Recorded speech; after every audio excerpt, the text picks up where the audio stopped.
Então, ele passa, no primeiro capítulo, dando para nós essa informação de que tanto lagostas quanto os pássaros são territorialistas, né? E que parece que isso é algo da natureza, parece que isso é algo natural do animal ser territorialista, tá? Ele disse que os pássaros também são obcecados, tanto os pássaros quanto as lagostas são obcecadas por status e posição, né? Que elas possuem uma hierarquia natural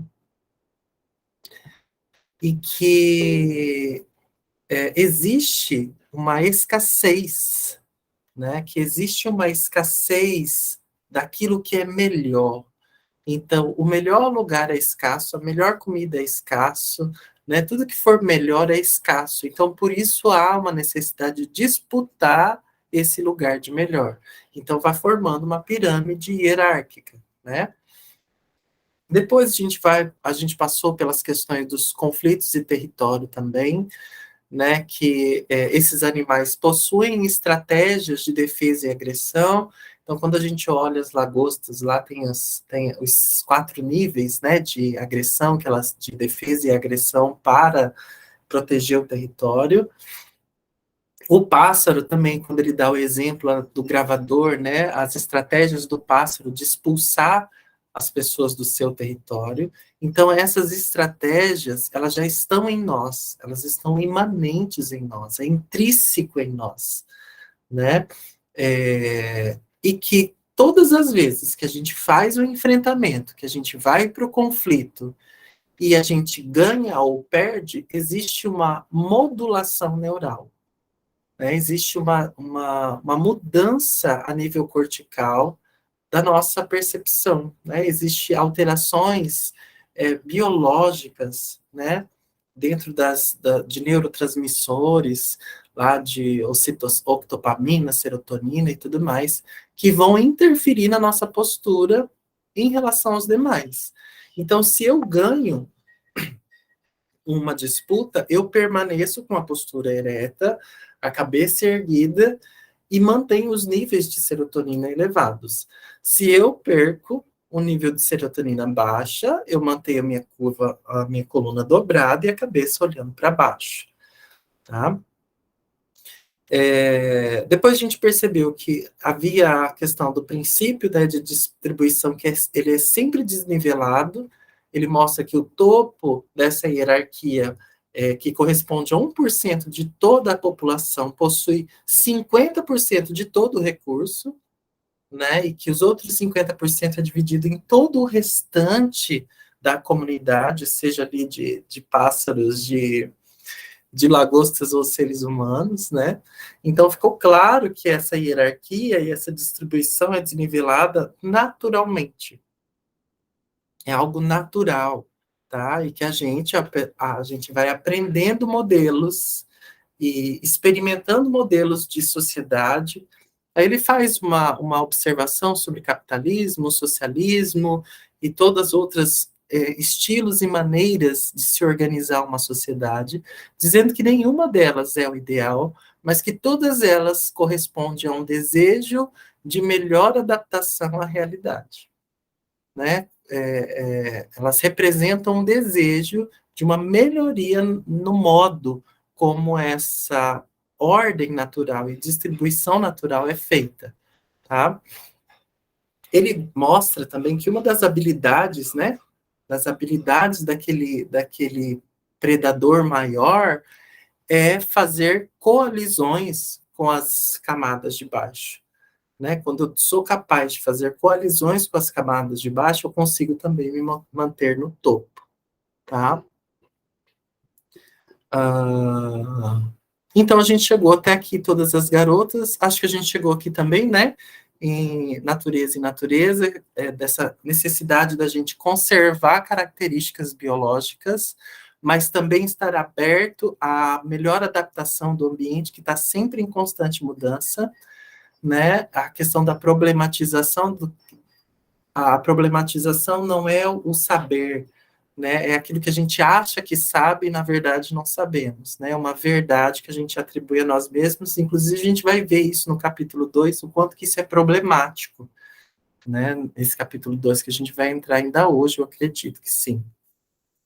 Aí ele fala também que a hierarquia é algo imutável, que isso não vai mudar, e ele também dá ênfase ali à postura de perdedor, que geralmente a gente que está aqui nessa classe, 50 desses 99%, a gente tende a ficar olhando para baixo, né, sobre esses que estão acima aí de nós, tá?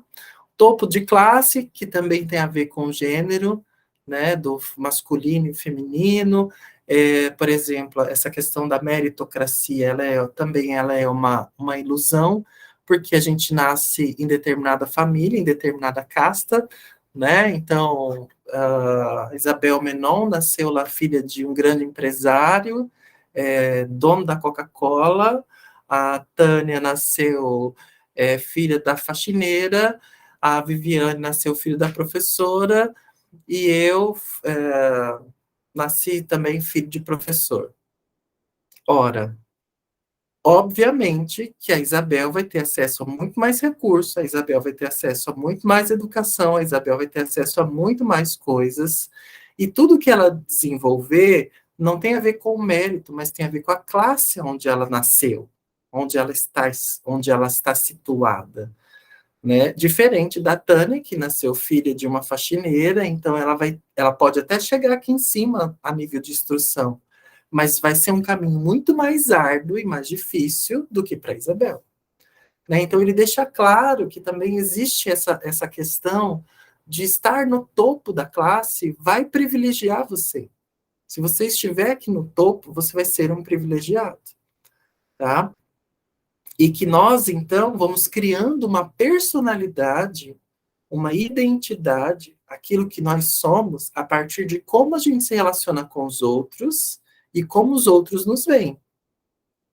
Tá? A gente vai desenvolvendo uma noção do que nós somos a partir desse olhar. Chegamos até o mau funcionamento, né, que ele vai enfatizando que aquilo que não tem rotina, ele está fadado a esse fracasso, a gente estar nesse lugar de fracasso, dessa postura de olhar para baixo. Se nós não estamos dormindo bem, também, se a gente não tem nutrição e segurança, também. E aí ele vai fazendo de novo uma ligação dessa questão de onde você está, que classe você faz parte. Ora, se você faz parte da classe mais baixa, você vai ter menos rotina, menos sono, menos nutrição e menos segurança. Seus níveis de cortisol e de estresse serão exacerbados. Você vai viver com medo, estado de alerta e vigília. Você vai ter muito mais chance de adoecer, né? Então, nós chegamos até essa parte aqui do livro. E agora a gente vai para a segunda parte, que é a segunda parte, não, a outra parte, né, que passa aí, que é levantando a cabeça. Vamos lá, então, o que vocês querem contribuir da leitura que vocês fizeram? Isso vai estar na página 24. Acho que vai tratando de assuntos sobre bullying e tudo mais. Se alguém quiser contribuir, leitura 10.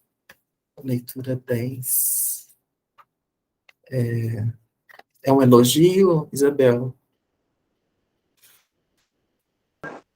Sim.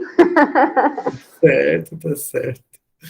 Então vamos lá, agora a gente vai lendo, ou não precisa lendo, mas a gente pode ir discutindo, né? Isso que tá sendo citado aí por ele no capítulo 1, com esse subtítulo, Levantando a Cabeça. O que vocês lembram da leitura dessa parte que ficou importante aí para vocês?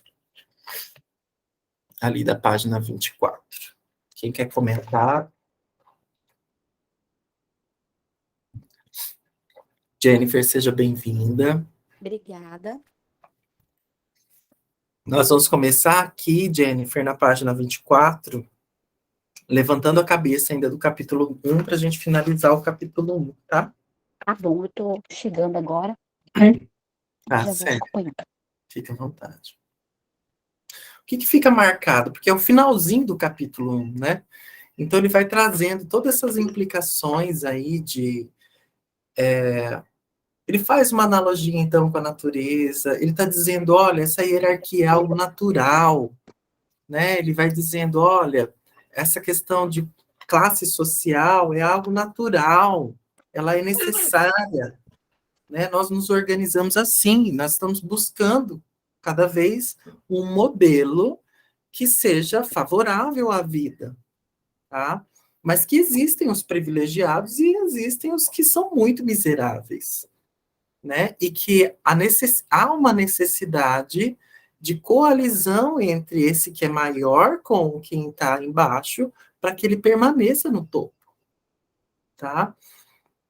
Ele vai dizendo que existe nessa disputa também uma questão neuronal, que é biológica, e que muitas vezes, por estarmos numa postura de subjugação ali muito embaixo, a gente mantém uma postura que nos dá uma sensação de sermos de fato perdedores, né? Então, quando ele vem aqui para esse subtítulo, levantando a cabeça, um dos questionamentos que ele faz é por que as pessoas não revidam o bullying? Por que as pessoas não revidam bullying? Ô, Isabel, pode abrir o microfone, tá? Ok. Tem uma coisa assim que me veio à mente, né, quando dei uma lida e tal, ontem à noite, com relação à má consciência. A gente que... Bom dia. A gente que não é privilegiado nessa posição, né, social que você colocou aí, eu, Tânia, etc. e tal, quando a gente não é privilegiado, e a gente já nasceu nesse mundo, a coisa está girando e gira nesse sentido de você não conseguir tirar o pescoço da água, né? E a coisa vai internalizando de uma tal forma que eu acho que a má consciência aí, ela é fundamental para mudar o rumo da história, entendeu? E normalmente porque o ser humano tem uma tendência a não assumir as responsabilidades, né? Não tem autorresponsabilidade, sempre culpando o outro e sempre se colocando no lugar de vítima. Ah, porque eu sou isso. Ah, porque eu nasci pobre. Ah, eu sou favelado. Ah, eu sou não sei o quê. E não consegue dar a volta. Ontem eu estava vendo uma moça desses cursinhos. A menina é de comunidade, não sei de que estado é, acho que é do Rio. É do Rio. Porque ela passou, escola pública e tudo, ela passou para 2 faculdades de medicina, uma da UERJ, estadual, e a outra federal, UFRJ. Aí eu digo para você, você falou, é difícil? É difícil. A pessoa que está numa condição social menos privilegiada, ela tem que fazer muito mais esforço, né? E é o caso dela, né? É o caso dessa menina. Então, eu penso que esse aspecto da constelação, da má consciência, ela é fundamental para manter a gente vivo, manter a gente num processo de busca de melhoria. Essa é a minha opinião. Sim, eu concordo com você, Isabel. Essa má consciência, ela vem trazendo para a gente possibilidade de fazer diferente, né? A possibilidade de... É aquilo que ele vai discutir lá no subtítulo sobre a manutenção e a evolução, né? A gente mantém algo que é basal, que é da nossa natureza, dentro de uma estrutura, mas a gente vai fazendo pequenas adaptações. E a má consciência é essa possibilidade de fazer essas pequenas adaptações, né? Agora, pegando essa palavra má, quando ele está fazendo essa pergunta, por que as pessoas não revidam o bullying? Ele vai trazer um entonamento de que a gente é educado para não ser... A gente é educado para fora. A gente é educado viver o fora. A gente não é educado. Para passividade. A gente é educado para passividade, né? Para sermos pacíficos. Tá? A gente é educado a não lidar com as emoções de raiva, de injustiça. A gente é educado para não revidar o bullying. Né? Então, por isso que ele traz esse questionamento. O que acontece que as pessoas se permitem abusos? Né? Por que, para que as pessoas se permitem abusos? Primeiro, para pertencer à classe dos abusados, para se manter ali, né?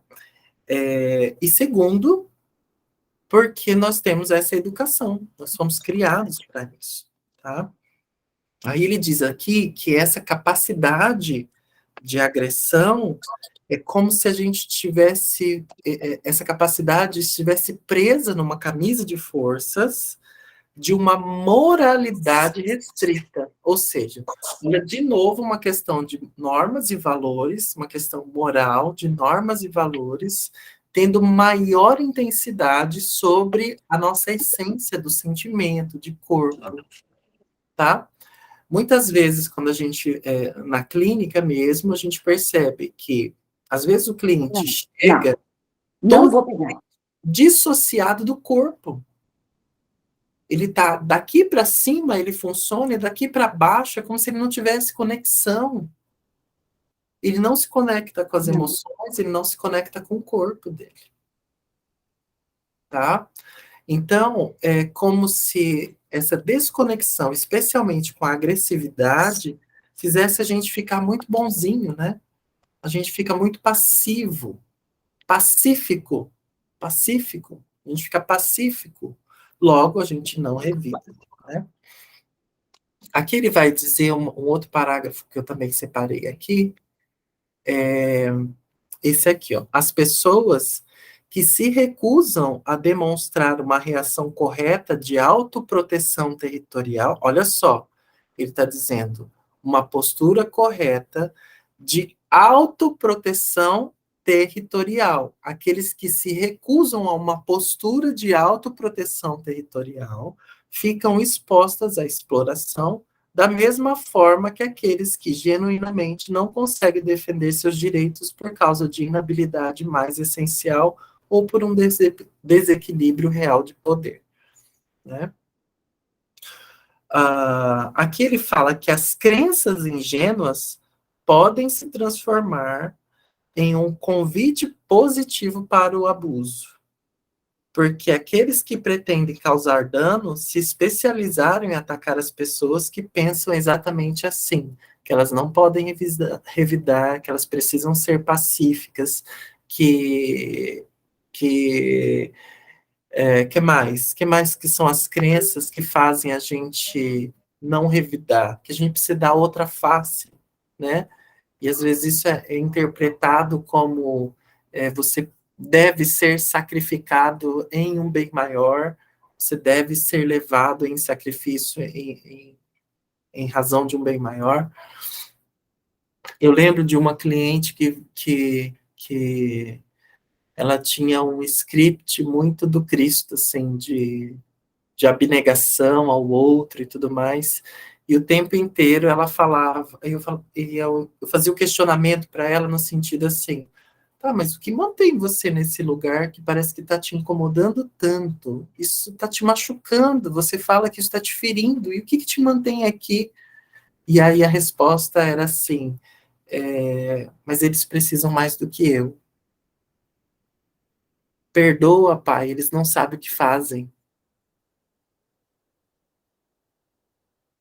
E aos poucos a gente foi trabalhando para ela perceber o nível da arrogância que também existe aí, né? Então, na verdade, eu me sinto muito inferior, na verdade, eu tenho uma sensação muito grande de desproteção, de não cuidado, então eu me oriento para o outro, para cuidar o outro, para proteger o outro, e mesmo que esse outro me ataque, a minha justificativa para não revidar é perdoa, Senhor, porque eles não sabem o que fazem. E eu me mantenho dentro dessas relações com essa desculpa.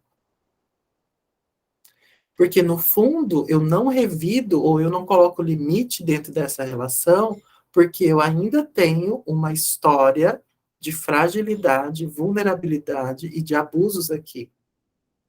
E se eu revidar, eu posso perder o amor dessas pessoas. Eu posso perder o cuidado dessas pessoas.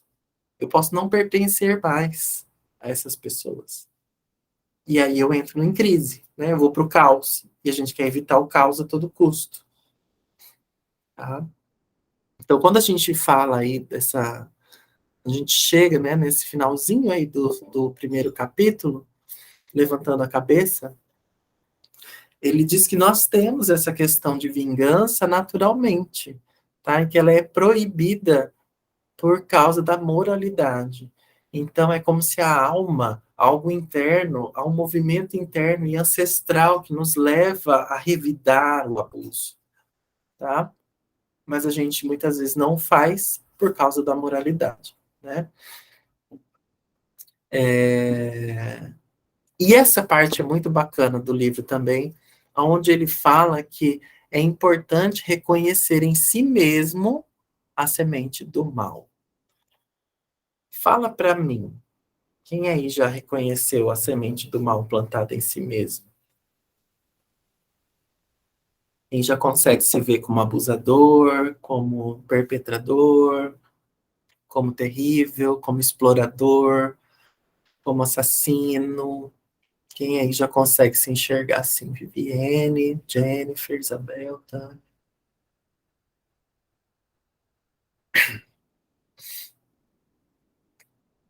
Vamos, abusadores, quero ouvi-los. William, eu para mim, pelo menos assim, né, depois que a gente assume, aceita, fica até mais, não fica tão assim, ai, que horrível. Não, fica até mais tranquilo, assim, mas na hora de enfrentar, a gente enfrenta, assim, com mais tranquilidade também. Eu acho que antes eu era mais, assim, como é que fala? Não tem um nome. Sabe quando explode, assim, muito... Aham. Uhum. E aí depois, assim, tipo, eu posso falar a mesma coisa sem tanto... passional. Acho que era muito passional. E Uhum. agora eu acho que eu posso... Acho não, né? Eu percebo que eu falo, às vezes, as mesmas coisas, mas, assim, falo mesmo, e pronto. Falei, Então, a partir do momento que e você aí... para de evitar que você tem aquele mal em você, esse mal torna-se algo seu e está sendo usado a seu favor. Sim, sim, é isso. É isso que fica assim claro, né? Que a partir do momento que você acolhe isso como uma parte sua, aquilo é usado a seu favor, inclusive para defender seu território quando precisa, Sim, né? exato. Isabel levantou a mão. Não. Viviane, quer falar alguma coisa? Viviane hoje está quietinha. Tânia também nem apareceu. Ó, nem ligou a câmera hoje para a gente ver ela. Ah, e uma outra coisa, né? Depois da gente reconhecer essa questão aí da semente do mal em nós, que eu achei essa reflexão da Jennifer muito pertinente, ele vem trazendo essa frase, né? Que se tudo muda, se tudo está em transformação, se o mundo inteiro está nesse movimento de mudança, você também pode mudar. Eu também posso mudar, né? E a partir do momento, então, que eu vou para a ação, que eu me posiciono, que eu reconheço esse lugar. A Tânia escreveu aqui. Eu já estive na postura mais agressiva, mas com o tempo fui me moldando e assumi o outro extremo. Agora eu procuro equilíbrio. Sim, sim. Dá um espaço, né, para essas polaridades, parece que a gente fica de fato mais integrado mesmo, né? E a partir do momento, então, que a gente se posiciona, que a gente assume essa sombra em nós, né, que a gente assume esse perpetrador na gente, a gente passa a ter um lugar mais moderado, ainda tem medo da agressividade. É importante a gente ter receio dessa nossa capacidade de ser agressivo, né? Eu acho que o importante também é a gente perceber que a gente, até onde a gente é capaz de chegar, né?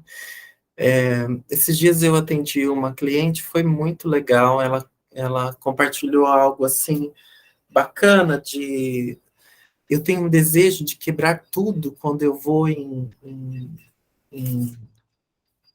em restaurante muito caro, a vontade que eu tenho é de arrebentar tudo, de quebrar tudo, de destruir tudo.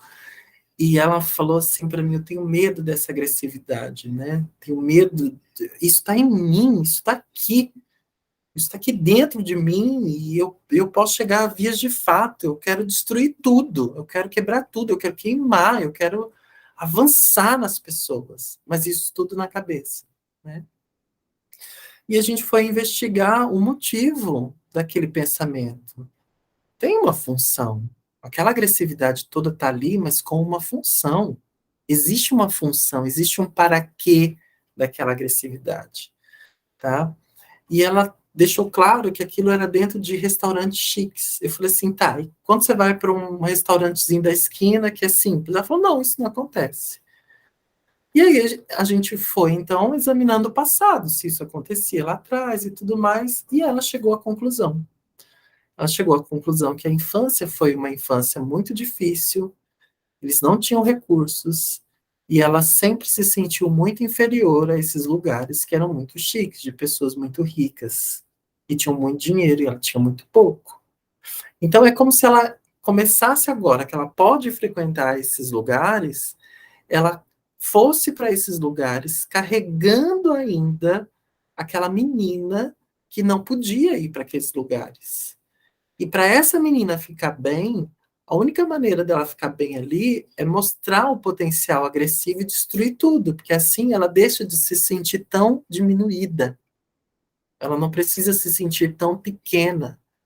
Olha a agressividade a serviço de alguma coisa importante.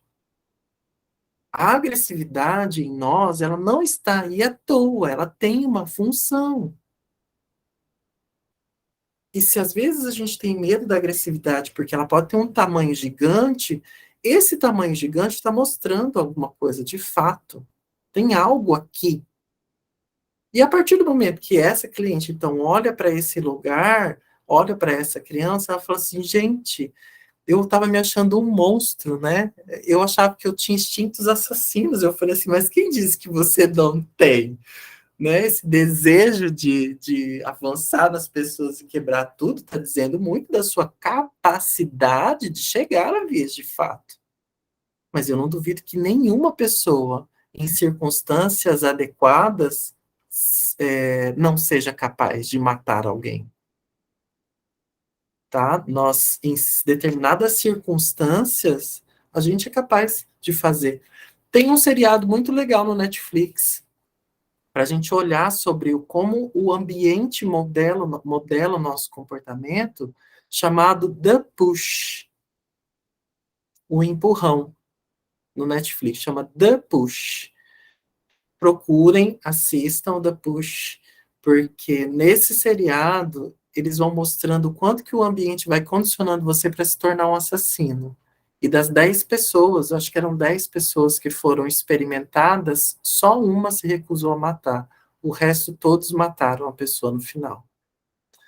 Tá? Então, esse potencial assassino está na gente. A partir do momento que a gente reconhece ele e reconhece que existe uma função para essa agressividade estar ali, ela não precisa, então, estar. E se ela precisar estar, ela vai ser acolhida como uma estratégia de defesa, porque o ambiente está nos agredindo demais, né? Então, quando a gente começa a ter essa postura, né, de enfrentamento, de conscientização, aí ele traz de novo aquela parábola, né, de Mateus lá, que ele fala que quem tem sempre terá mais e quem não tem nunca vai ter, né? É uma parábola, uma passagem bíblica.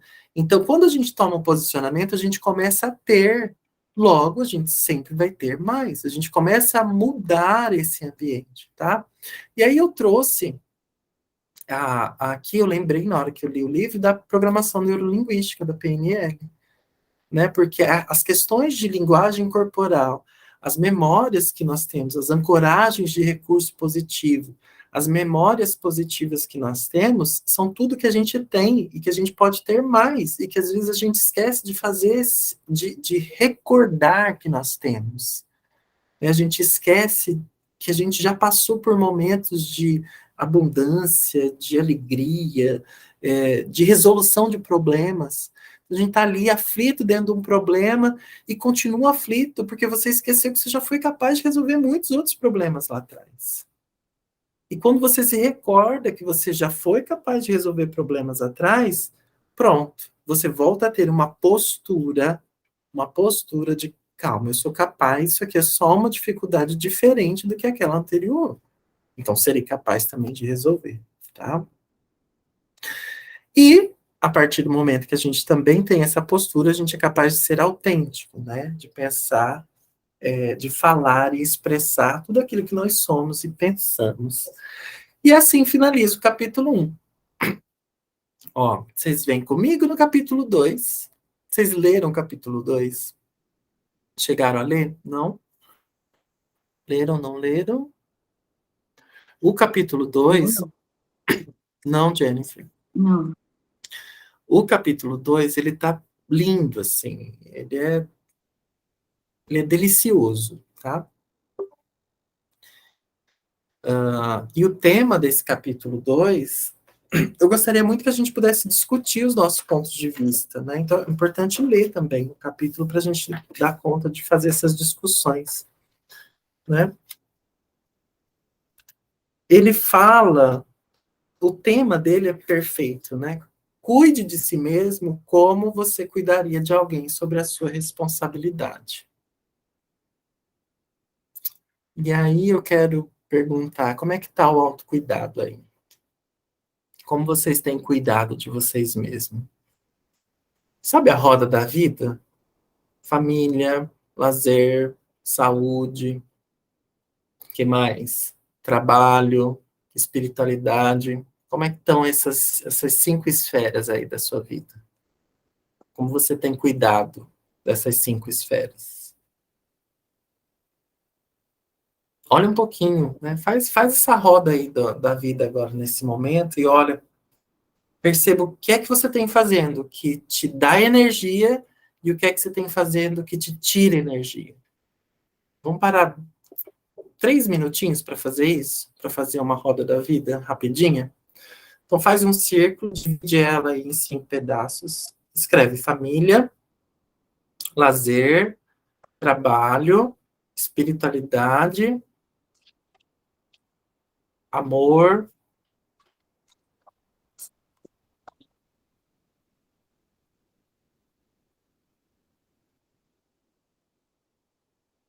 Põe estudo também.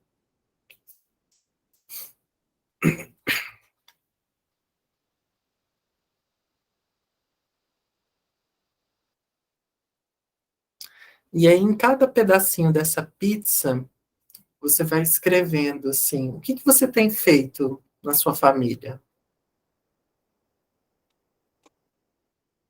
O que que você tem feito no trabalho? Ou como estão as coisas, né? O que você tem feito, como estão as coisas? Família, trabalho, lazer, saúde também. Coloca aí saúde em algum lugar nessa roda aí também. Como está, o que tem feito. E depois analisa se o que está acontecendo hoje está te tirando força ou está te dando força.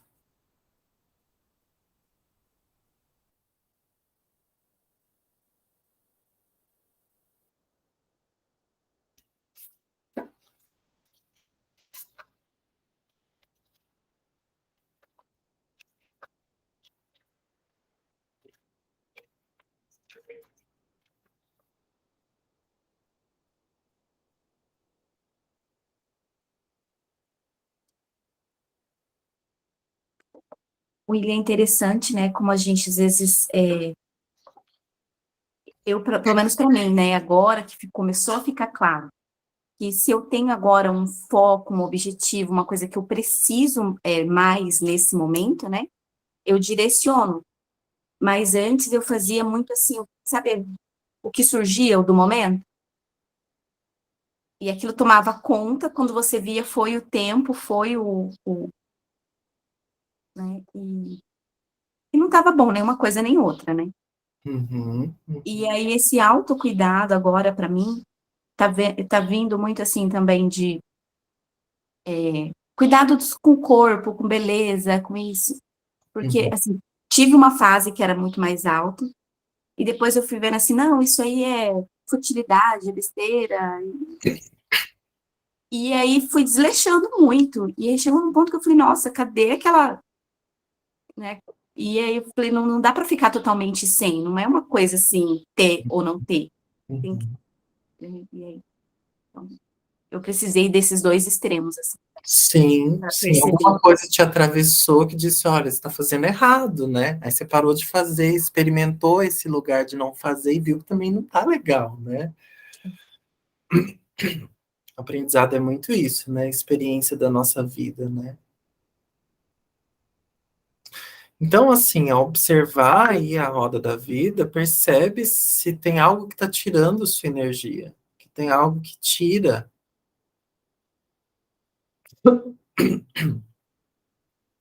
E a pergunta é, para que você mantém isso? Para que você está mantendo isso?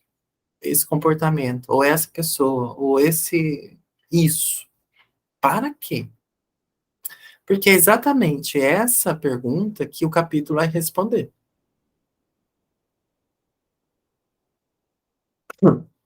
Então, a primeira parte do capítulo ele vem trazendo por que a gente não toma logo a porcaria do remédio.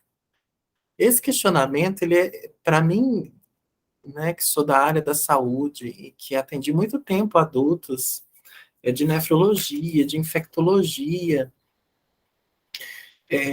Às vezes a gente chegava no setor de infectologia, internavam uns rapazes bonitos e jovens, assim, com HIV, e que estavam com carga viral lá em cima, que eram orientados, que eram conscientes, que tinham um nível de instrução mediano e que não tomavam remédio. Eles só internavam com carga viral alta e com tuberculose, com outras doenças oportunistas, porque não tomavam remédio.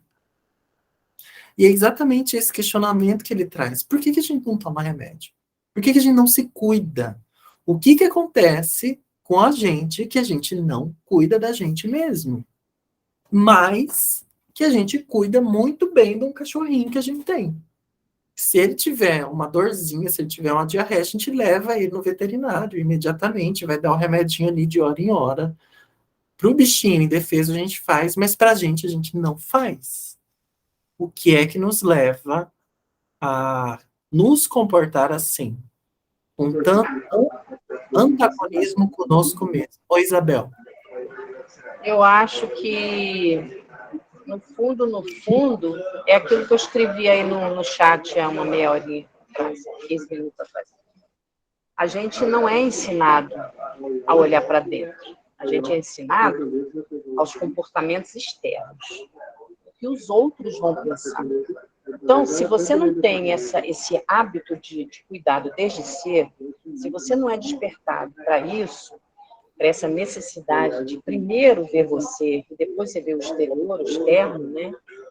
Cria esse círculo, né? Esse círculo vicioso, né? Tipo assim, não, só estou me importando com o que tem, com o meu cachorrinho, como você falou. Ah, isso com essa pessoa, com o meu chefe, com o meu modo de vestir para não aparecer coisas diferentes para os outros, impressão diferente.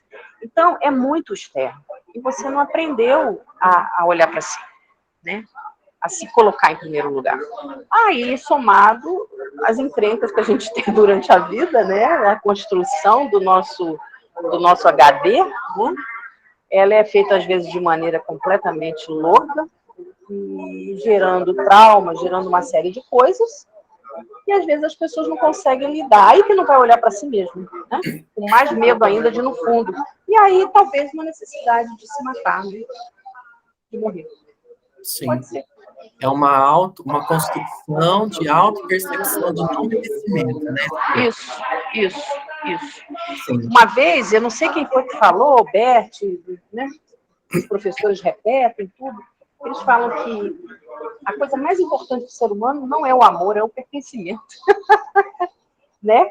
É verdade isso mesmo? Porque eu estou parando para pensar nessa frase. Né? O pertencimento é fundamental. Sim. Mais do que a própria vida, eu acho. Né? Sim, isso dentro do amor infantil, sim. Sim, Né? né? Enquanto a gente ama como criança, Uhum. pertencer é mais importante do que viver. Isso uma Isso é um... observação do Hemingway, né? Isso, Observou isso. isso no comportamento infantil, de que a criança Eu ela acho adora interessante. para pertencer. E outra coisa também, às vezes a doença vem por uma necessidade de você se permitir voltar a ser criança e a querer pertencer, e a querer atenção. Pode ser também Sim, isso aí, não? sim, tem vários motivos, né? E aí eu prefiro estar doente, até desenvolver uma doença, né? Para ter atenção, Sim, né? Para ter, para ser vista, né? Vamos botar entre aspas assim. Pode ser também, né?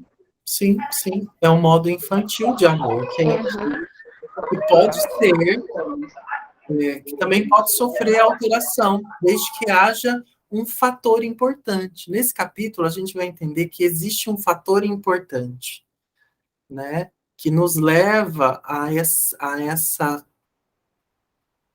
esse desenvolver desse outro lugar, dessa nova percepção para conosco mesmo, né? Que deixa de ser essa percepção do não merecimento para um merecimento, tá? Então, ele vem trazendo um exemplo de pessoas renais, que às vezes passam 8 horas numa máquina de hemodiálise por dia, 4, 5 dias na semana, e que a única salvação para elas é um transplante renal. E que é uma chance muito ínfima de você conseguir um doador compatível, e que essa pessoa fica na fila de espera fazendo hemodiálise muitos anos, e que mesmo depois que ela consegue o transplante, a única coisa que mantém esse rim ali dentro funcionando são as medicações. E o indivíduo não toma a medicação. Os índices de rejeição de rins, de órgãos transplantados, é grande, e não é pelo fato da ciência, da estrutura orgânica, é pelo fator humano que se recusa a tomar o remédio. Ou porque o remédio é caro demais, e aí ele vai fracionando, vou tomar um dia sim, um dia não, um dia sim, um dia não, um dia sim, um dia não, porque eu não tenho dinheiro para manter um tratamento adequado. Seja qual for o motivo, esse indivíduo não se põe em prioridade. E aí ele faz essa pergunta. E aí, nesse capítulo, ele deixa essa pergunta: o que será que por que será que as pessoas preferem os seus animais de estimação a si mesmas? O que é que leva as pessoas a preferirem seus animais de estimação a si mesmas?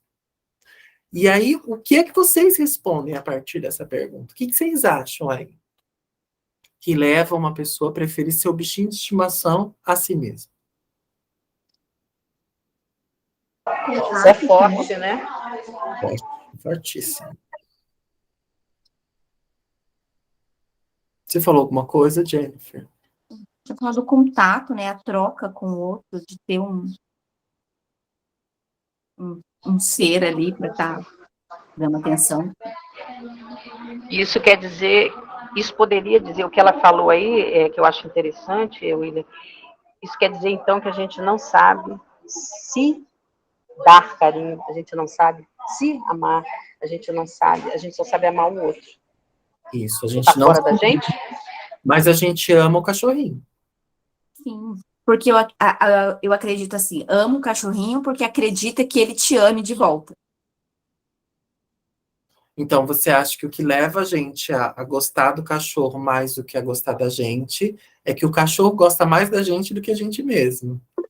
Tem que ter uma troca ali, William. Eu acho que tem que ter um benefício, senão quem quer cuidar do cachorro assim? A Só por cuidar? Daniela acha que é autopunição, que é uma postura punitiva de si mesmo. Ou seja, se a gente for olhar pela análise transacional, é um pai crítico interno que se destrói, né? Que tem convicção de que nós não somos ok. Bom, Talvez a gente precise do externo, aí voltando àquele lance, né, para ter a aprovação. Eu não sou capaz de me autoaprovar. Eu preciso da opinião de terceiros. Esse externo talvez já te orientou que você não é merecedor, né? Então você Ou então que não é merecedor, exatamente. Ou então não sei, né? Não me sinto capaz de. Eu me sinto capaz de cuidar do outro, mas não sou capaz de cuidar de mim. Ou também que eu não sou ok se eu não for capaz de cuidar do outro. Então, para eu ser ok, eu tenho que estar cuidando, né? Não só do bichinho, mas eu tenho que estar fazendo direito ali fora.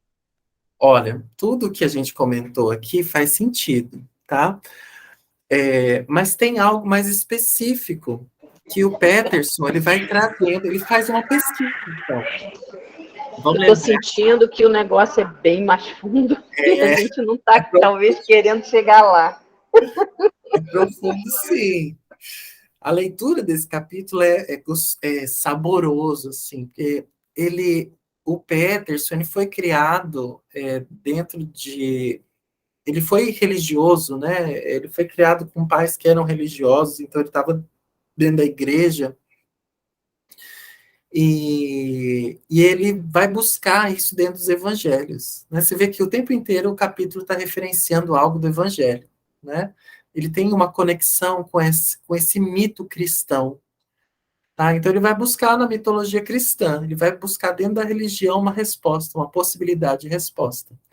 Então a segunda, né, subtítulo aí do capítulo 2 é a história mais antiga e a natureza do mundo. E aí ele fala, aqui ele deixa uma deixa dentro desse parágrafo primeiro. Deus criou o cosmos usando a sua palavra divina. Usando a sua palavra divina. O que vocês acham dessa frase?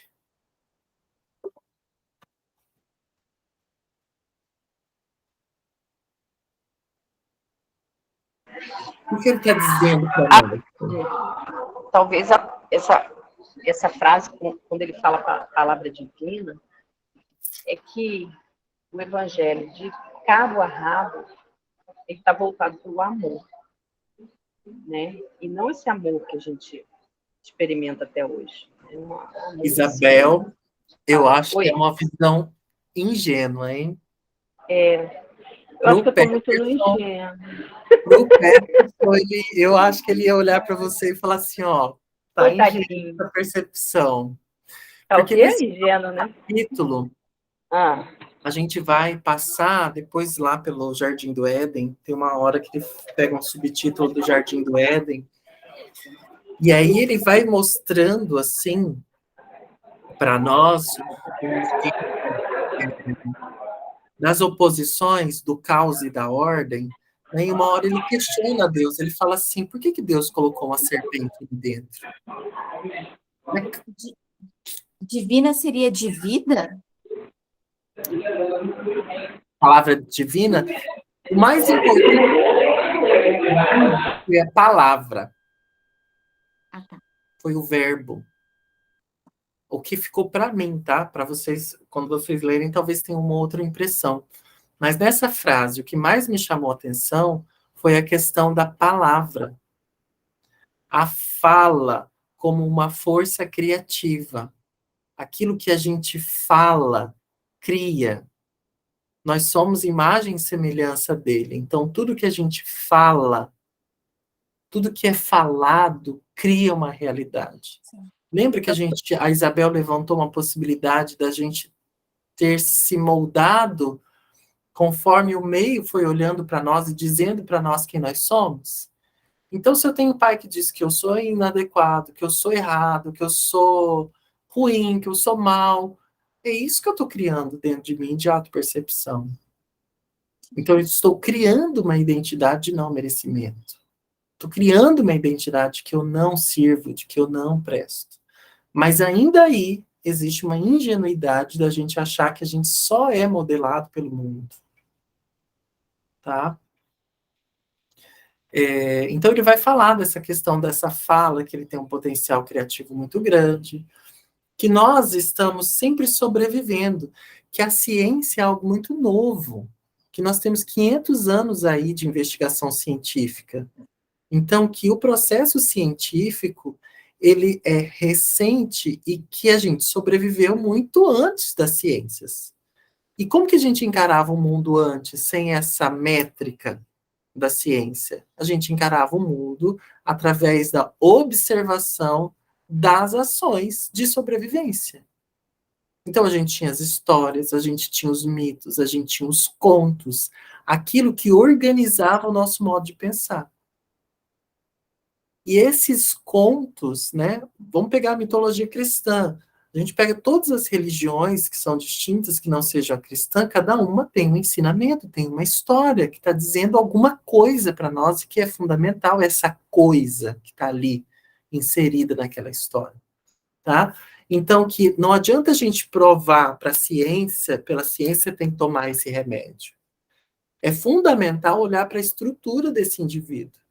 Ele diz, inclusive, ele faz uma crítica. Se o cliente não está tomando remédio, a culpa não é do cliente, é do profissional de saúde.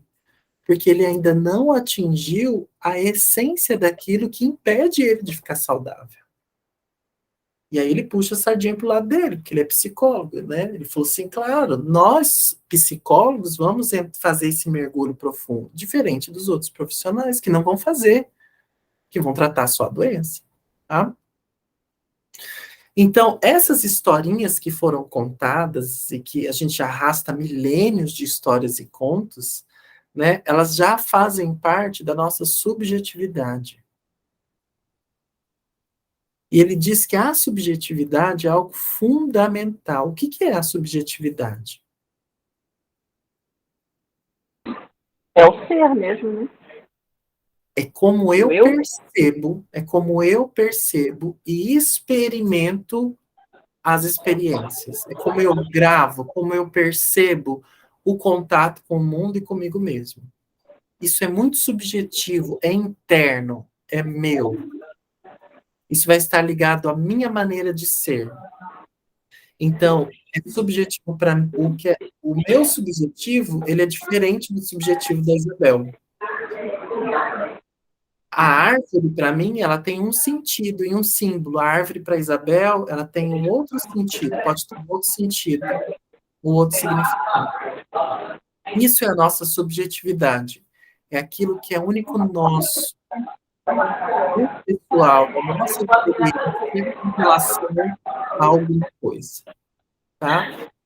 Então, quando ele vai trazer a questão da subjetividade nesse capítulo, ele vai dizendo que nós estamos experimentando a vida e que nós damos importância a essa vida que nós temos a partir desse lugar subjetivo. E que as nossas experiências, que são dolorosas, dramáticas, vamos assim dizer, elas vão dar um tom dessa subjetividade para nós. Olha, uma coisa é você tratar o subjetivo e outra coisa é você tratar o real. Aí ele dá um exemplo assim: minha mãe morreu. Minha mãe morreu, isso vai ter um peso dramático para mim. Então vai vir uma carga muito grande de neurotransmissores, de perda, de perigo, de lamento, de tristeza, isso, aquilo. Mas a realidade, de fato, é um obituário dizendo que essa pessoa morreu, sem emoção alguma. É possível a gente ser sem emoção alguma? Não. Então, isso que é subjetivo, isso que é nosso, que é meu, que é seu, que é da Viviane, que é da Jennifer, é isso que vai dar o tom dessa nossa existência. É isso que vai dar um tom para isso que a gente vai vivenciar como doença ou como saúde, tá? Depois ele vai para um outro lugar. Ah, não vai mais, porque também já são 11h59, né? Ó, vamos fazer assim. A gente parou na página 35. Na página 35. O próximo subtítulo é o domínio, não da matéria, mas do que importa. Depois ele vai chegar também no caos e ordem, personalidade feminino e masculino. O Jardim do Éden, que é aquele que eu indico bem a leitura, viu, Isabel? O macaco nu, o bem e o mal, uma centelha do divino, e aí finaliza o capítulo. Então, para o próximo encontro, a gente para na página 35 para finalizar o capítulo 2. E aí eu sugiro a vocês e peço mesmo que leiam, para que a gente possa trocar. senão fica só eu falando, né? E, na verdade, é importante que nós troquemos as nossas impressões a respeito da leitura do texto, porque isso vai enriquecendo, né? Senão vai ficando com um tom e um único ponto de vista meu, que nem sempre é o ideal, nem sempre é o correto, nem sempre é... Mas é o que tem, vai ser o que tem, porque vai ser só o meu ponto de vista, que é o único que vai ter. William, então dia 30, no caso, né? Deixa eu olhar aqui. É que eu não li dessa vez, por isso que eu tô quietinha. Dia 23. 23? Isso. Próximo encontro é dia 20. Ah, é, dia 23. Dia 30 vai ser análise transacional. Só se tiver algum feriado aí no meio, acho que não tem mais não agora em novembro. Tá bom? Tá bom? Então a gente se vê no dia 23 para A finalizar. próxima quarta é o outro livro, né? Próxima quarta é análise transacional da Análise. CNC. Tá bom. Tá bom? Então, beijo, pessoal. Boa. Beijo, William. Vocês, bom Beijo, almoço. meninas. Beijos. Tchau, tchau. Beijo, bom almoço, boa semana. Bom resto de semana. Tchau. Beijo, Tânia. Tchau. Tchau, tchau. Beijo.